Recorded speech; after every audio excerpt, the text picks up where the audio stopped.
city was filled with buildings that were no more than a few stories tall. This back in 1967, 68, most of you weren't born yet. The Hotel Indonesia was one of the few high-rises, and there was just one big department store called Sarina. That was it.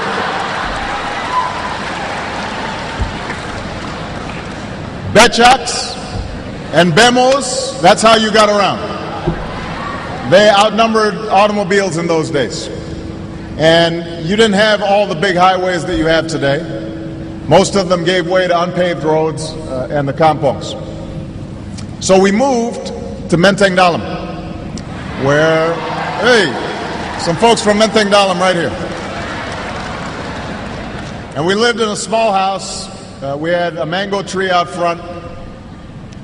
And I learned to love Indonesia while flying kites and running along the paddy fields and catching dragonflies, buying sate and bakso from the street vendors. I still remember the call of the vendors. Sate. Yeah. I remember that. Bakso. Enak, yeah?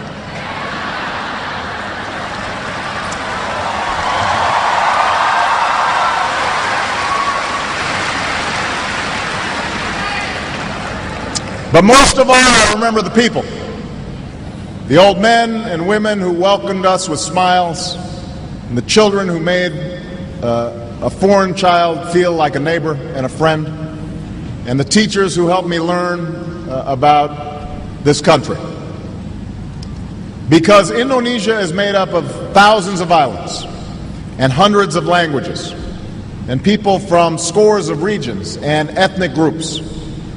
My time here helped me appreciate the common humanity of all people. And while my stepfather, like most Indonesians, was raised a Muslim, he firmly believed that all religions were worthy of respect. And in this way,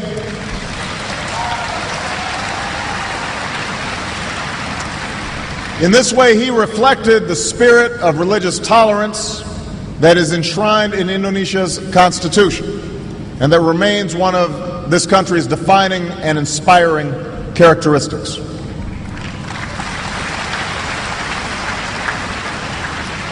Now, I stayed here for 4 years, a time that helped shape my childhood, a time that saw the birth of my wonderful sister, Maya, a time that made such an impression on my mother that she kept returning to Indonesia over the next 20 years to live and to work and to travel and to pursue her passion of promoting opportunity in Indonesia's villages, especially opportunity for women and for girls. And I was so honored.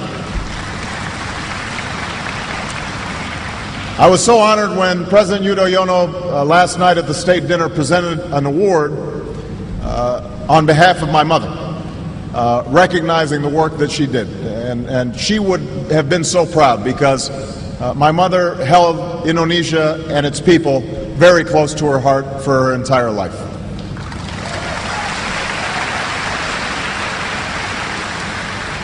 Now, so much has changed in the